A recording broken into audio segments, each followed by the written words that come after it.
अस्सलाम वालेकुम। जैसा कि मैंने अब टिकटॉक पर एक वीडियो अपलोड की थी जिसमें मैंने बताया था कि आप जो मोबाइल्स आप ख़रीदते हैं बैरून ममालिक से, कहीं से भी ख़रीदते हैं तो पाकिस्तान में आपको उसका टैक्स अदा करना पड़ता है।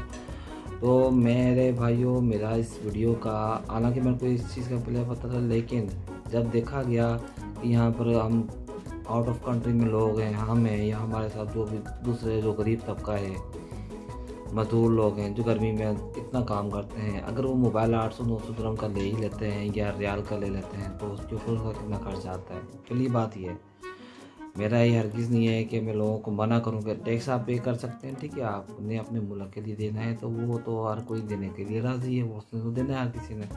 लेकिन अब एक बंदा मोबाइल ले ही रहा 600-700 दिरहम का या रियाल का है, अब उसके ऊपर कितना टैक्स पे करेगा वो? 10,000 रुपये पाकिस्तानी।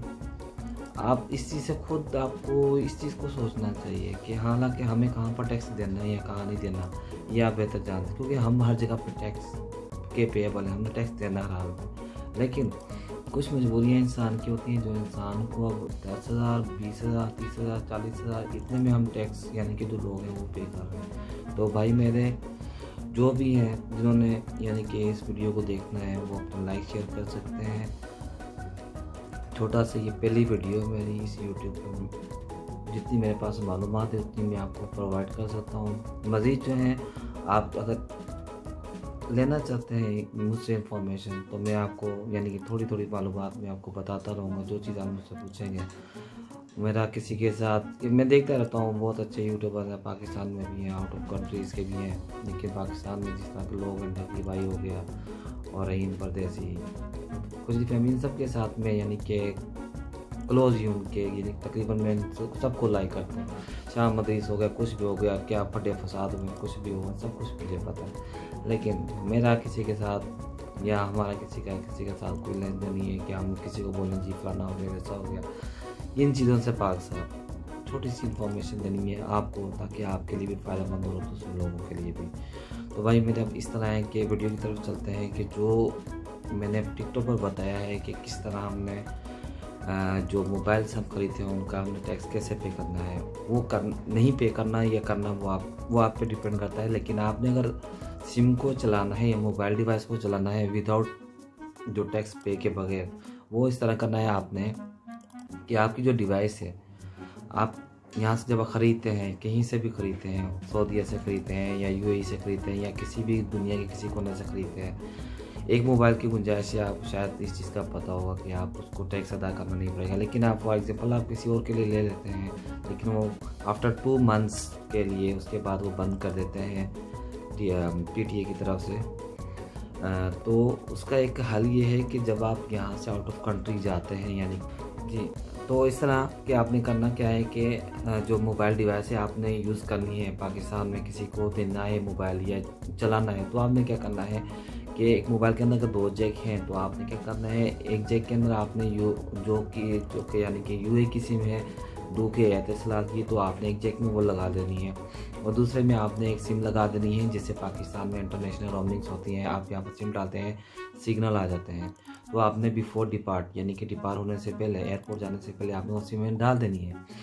बाज़ लोग क्या करते हैं, जहाज़ में जब जहाज़ यानी कि लैंड कर जाता है, जब लैंड होने के बाद फिर वो सिमें निकालते हैं, लगाना शुरू करते हैं, जो कि उस वक्त उसको उस नेटवर्क पर रजिस्टर कर देता है, यानी कि जो उसका IMEI कोड होगा वो उसको उसके साथ रजिस्टर कर देगा कि मोबाइल नया आ चुका है, सिस्टम में अपग्रेड करने के लिए इसको बंद किया जाए। तो आपने क्या करना है, ब्राउज़र जो यूएई की सिम है या सऊदी की जो भी सिम है, वो आपने जब पाकिस्तान में जहाँ लैंड करेगा आपने वो सिम तब उसके अंदर लगानी है, यानी कि लगी रहे, सॉरी, जब वहाँ से यहाँ से निकलेंगे और पाकिस्तान जब पहुँच जाएंगे तो यानी कि सिम लगी होगी, तो आपने क्या करना है, वो जैक यानी कि सिम को निकालना नहीं, आपने वहीं पर लगे रहने देना। वो जैक जो होगा उसके अंदर आपने क्या करना है, आपकी जो पाकिस्तान की 10 और JLU फ़ोन वारिद है, जो भी हैं सिम्स हैं, उनमें से जो सिम पे आप नेटवर्क यूज़ कर रहे हैं, आपने चलाना है जिस सिम को, वो सिम आप उसके अंदर लगा सकते हैं।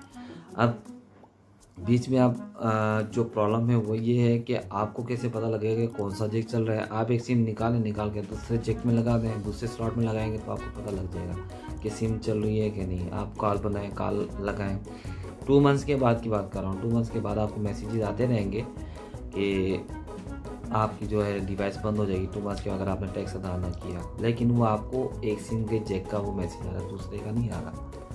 तो बताएं, एक ये जो है आपको मैंने इन्फॉर्मेशन दी है, इसके ऊपर अमल करें। इसका मुझे पता है अगर ये वाकई कामयाब है तो ठीक है, मुझे भी बताएं, क्योंकि मैंने तो इसी तरह मेरे साथ हुआ, तो मैंने ऐसे किया था कि मुझे एक आइडिया, एक ट्रिक मिला, तो मैंने कहा चलो अपने दोस्तों ही बताते चले। देखें गर्मी है, सऊदी में, दुबई में लोग, गरीब लोग कितने आवाम 53 डिग्री सेंटीग्रेड गर्मी में काम करते हैं।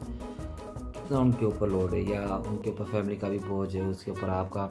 देखिए हम जितनी आमदनी भेजते हैं, हम मतलब मुल्क पाकिस्तान में, हम ये नहीं कहता कि टैक्स आप देना चाहिए, देना भी चाहिए, टैक्स पेएबल है, हमने सब देना, हम दे भी रहे हैं। लेकिन यहाँ पर आके मैं कहूँगा कि जो 700-800 दरम की सैलरी कमाने वाला अगर वो 2-3 साल के बाद मोबाइल ले लेता है, वो उसके ऊपर 10,000-20,000 का टैक्स क्यों अदा करेगा? सिर्फ मुझे इस चीज़ से है, इसलिए लिहाजा अपने दोस्तों से भी बताया, अपने दोस्तों को भी पता है कि मोबाइल जो भी ख़रीदेगा उसके साथ ही प्रोसेस करना है, तो इंशाल्लाह आपको टैक्स अदा नहीं करना पड़ेगा उस डिवाइस का। डिवाइस लगातार अलातूर चलती रहेगी। ठीक है जी, बहुत बहुत शुक्रिया। अपने दोस्तों भी शेयर कीजिए और मेरे चैनल को भी सब्सक्राइब कीजिए। अस्सलाम वालेकुम।